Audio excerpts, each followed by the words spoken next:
Dear students, welcome back to my channel. গোলক সংক্রান্ত তৃতীয় পর্বের আজকের ক্লাসে আমরা 8 দাগের থেকে সমস্যাগুলির সমাধান করব। প্রথমে সমস্যাটি লক্ষ্য করো। একটি নিরেট সিসার গোলকের ব্যাসের দৈর্ঘ্য 14 সেমি। ওই গোলকটি গলিয়ে 3.5 সেমি দৈর্ঘ্যের ব্যাসার্ধের কতগুলি নিরেট গোলক তৈরি করা যাবে হিসাব করে লিখি। আমরা জানি গোলক সংক্রান্ত সমস্যা সমাধানের ক্ষেত্রে একটিই মাত্র চলো গোলকটির ব্যাসার্ধ রেডিয়াস আর নিয়েই আমরা সমস্যার সমাধান করি। এক্ষেত্রে প্রদত্ত গোলকের ব্যাস 14 সেমি, অর্থাৎ ব্যাসের অর্ধ রেডিয়াস আর সমান 14/2 সেমি, মানে 7 সেমি। অর্থাৎ ব্যাসার্ধ এখানে দেওয়া আছে। সুতরাং এখান থেকে আমরা আয়তন নির্ণয় করে নিতে পারবো। ওই গোলকটিকে গলিয়ে কয়েকটি ছোট গোলক তৈরি করা হয়েছে। প্রতিটি ছোট গোলকের ব্যাসার্ধ দেওয়া আছে, অর্থাৎ প্রতিটি ছোট গোলকের আয়তন দেওয়া আছে।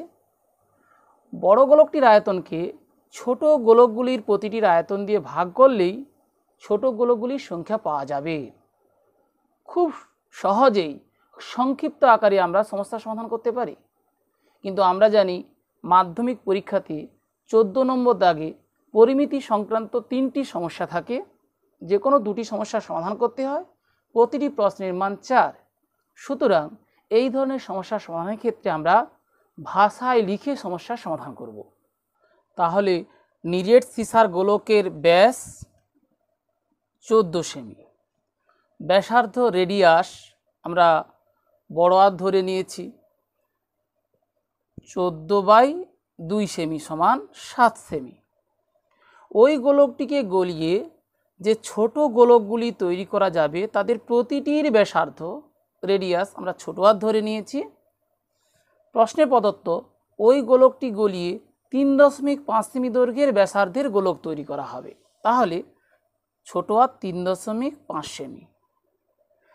অতএব তৈরি করা যাবে এরূপ নিরেট গোলকের সংখ্যা সমান বড় গোলকটির আয়তন 4/3 পাই 7 কিউব ঘন সেমি। যেহেতু আমরা অনুপাত করছি অর্থাৎ সংখ্যা নির্ণয় করছি, সুতরাং এক্ষেত্রে একক লেখার কোনো প্রয়োজন নেই।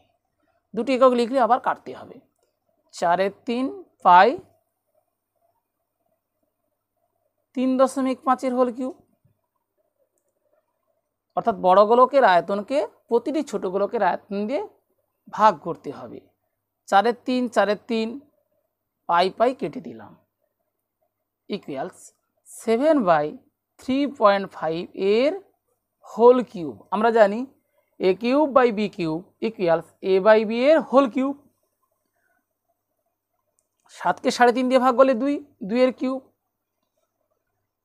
আমরা জানি 3.5 গুণ 2 7, অথবা এখানে দশমিক তুলতে পারি। আসলে 7 এই 3.5 দশমিক তুললে হবে উপরে 10। 7 5 35, 5 গুণ 2 10। এইভাবে আমরা 2 নির্ণয় করলাম। 2 এর কিউব 8।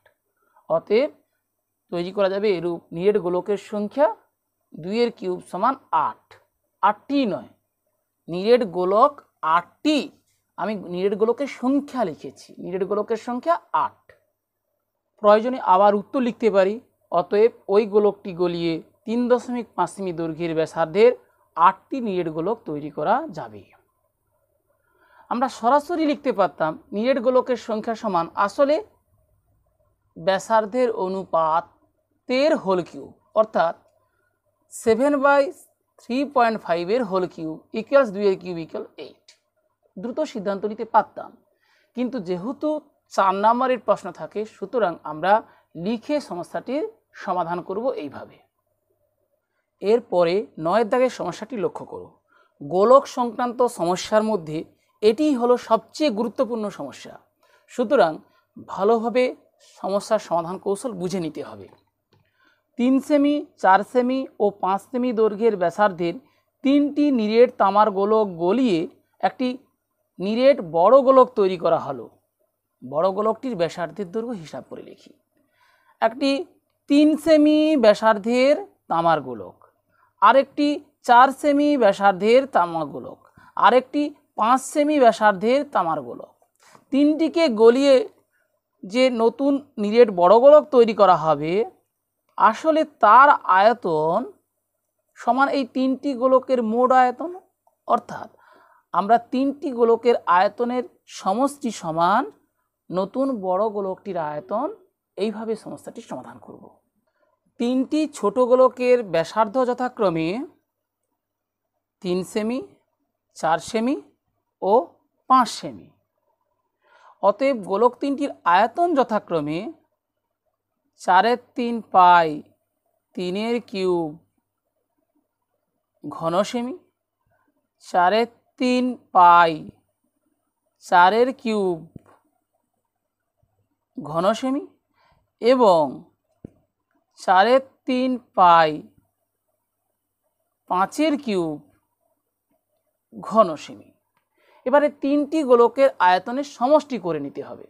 তিনটি গোলকের আয়তনের সমষ্টি সমান 4/3 পাই 3³ প্লাস 4/3 পাই 4³ প্লাস 4/3 পাই 5³ ঘন সেমি সমান, তিনটি পদ থেকে 4/3 পাই কমন নেওয়া যাবে, 4/3 পাই 3³ প্লাস 4³ প্লাস 5³ ঘন সেমি ইকুয়ালস 4/3 পাই 3³ তার মানে 3 গুণ 3 গুণ 3, 3 গুণ 3 9, 9 3 27 প্লাস 4³ 4 গুণ 4 গুণ 4, 4 4 16, 16 4 64 প্লাস 5³ 5 গুণ 5 গুণ 5, 5 5 25, 25 5 125 ঘন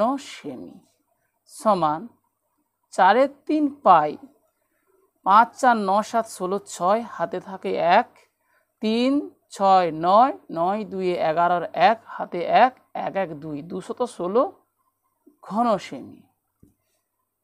আমরা এভাবে রাখতে পারি। আসলে নতুন গোলকের আয়তনের সঙ্গে তুলনা করতে হবে 4/3 পাই r³। প্রয়োজনে এটাকে আমরা 4/3 পাই 216কে আমরা কোনো একটি সংখ্যার ঘন আকারে লিখব। 216কে 2 দিয়ে ভাগ করলে 108, 2 দিয়ে ভাগ করলে 54, 2 দিয়ে ভাগ করলে 27, 3 দিয়ে ভাগ করলে 9, 3 দিয়ে ভাগ করলে 3, অর্থাৎ 2³ 3³ অর্থাৎ 2 গুণ 3 হোল কিউব সমান 6³ তাহলে 216কে লিখতে পারি 6³ ঘন সেমি। আয়তন হলো এই আয়তন আসলে নতুন বড় গোলকটির আয়তনের সমান। মনে করি বড় গোলকটির ব্যাসার্ধ r সেমি, তাহলে শর্তানুসারে 4/3 পাই r³ অর্থাৎ বড় গোলকটির আয়তন সমান এই তিনটি গোলকের আয়তনের সমষ্টি, অর্থাৎ 4/3 পাই 6³ উভয় পক্ষকে 4/3 পাই দিয়ে ভাগ করতে পারি। অতএব r³ সমান 6³ বা r সমান 6। প্রশ্নে ছিল বড় গোলকটির ব্যাসার্ধের দৈর্ঘ্য হিসাব করে লিখি। অতএব বড় গোলকটির ব্যাসার্ধ 6 সেমি। এটি গোলক সংক্রান্ত সমস্যার মধ্যে সবচেয়ে গুরুত্বপূর্ণ সমস্যা।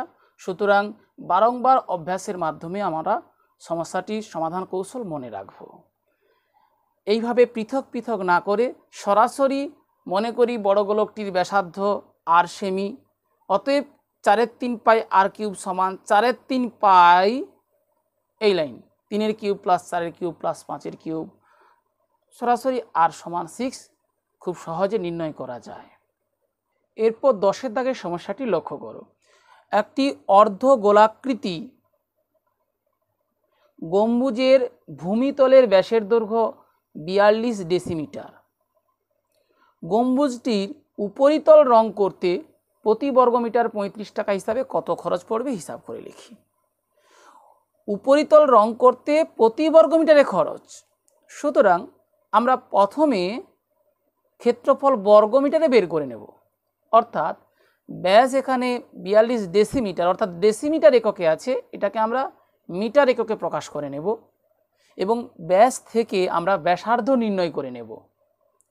গম্বুজটির উপরিতল রং করতে হবে, অর্থাৎ অর্ধগোলাকৃতি গম্বুজের কেবলমাত্র বক্রতলের ক্ষেত্রফল নির্ণয় করতে হবে। আমরা জানি অর্ধগোলাকৃতি কোনো গম্বুজের ব্যাসার্ধ r একক হলে তার বক্রতলের ক্ষেত্রফল হয় 2πr² বর্গ একক। গম্বুজটির ব্যাস 42 ডেসিমিটার সমান, আমরা জানি মিটার, ডেসিমিটার, সেন্টিমিটার, অর্থাৎ ডেসিমিটারকে মিটার করতে হলে 10 দিয়ে ভাগ করতে হবে, অর্থাৎ 42কে 10 দিয়ে ভাগ করলে 4.2 মিটার। ব্যাসার্ধ, ব্যাসের অর্ধ অর্থাৎ 4.2/2 মিটার সমান 2.1 মিটার। অর্ধ গোলাকৃতি গম্বুজটির উপরিতলের ক্ষেত্রফল আসলে 2πr², 2π অর্থাৎ এক্ষেত্রে 2.1² বর্গ মিটার। প্রশ্নে বলা আছে গম্বুজটির উপরিতল রং করতে প্রতি বর্গ মিটার 35 টাকা হিসাবে খরচ হয়। তাহলে এক্ষেত্রে অর্ধ গোলাকৃতি গম্বুজটির ভূমিতলের ব্যাস 42 ডেসিমিটার সমান, ডেসিমিটারকে মিটার করতে গেলে আমরা জানি 10 দিয়ে ভাগ করতে হয়, 4.2 মিটার। অতএব ব্যাসার্ধ 4.2/2 মিটার সমান 2.1 মিটার। অতএব অর্ধগোলাকৃতি গম্বুজটির উপরিতলের ক্ষেত্রফল, আমরা জানি বক্রতলের ক্ষেত্রফলের সূত্র 2πr², অর্থাৎ 2π 2.1² বর্গমিটার। যেহেতু গম্বুজটির উপরিতল রং করতে প্রতি বর্গ মিটারে 35 টাকা হিসাবে খরচ পড়বে, অতএব মোট খরচ পড়বে ক্ষেত্রফলকে 35 দিয়ে গুণ, অর্থাৎ 2 × পায়ের স্থলে আমরা 22/7 বসাবো, কারণ আমরা জানি পায়ের স্থূলমান 22/7। 2 × 22/7 × 2.1² × 35 এত টাকা সমান, এটা কাটাকাটি করতে পারি, 7×5 = 35, অর্থাৎ 2 × 22 × 2.1² 2.1 × 2.1 অর্থাৎ 21/10 × 21/10 দশমিক তুলে নিয়েছি ইন্টু 5 টাকা। 5 × 2 = 10, 2 2 কেটে দিলাম, এটা কেটে লাভ নাই কারণ 5 দিয়ে গুণ ভাগ করা আরও কঠিন। বরঞ্চ 22কে 21 দিয়ে গুণ করি, 22 একে 22-এর 2, হাতে থাকে 2, 22 × 2 = 44 আর 2 = 46 ইন্টু 21 দিয়ে গুণ করা কঠিন, 21কে উৎপাদকে ভেঙে ফেলি, 3 × 7। যেভাবে হোক গুণটা করতে হবে, প্রয়োজনে রাফে আমরা গুণটা করে নিতে পারি।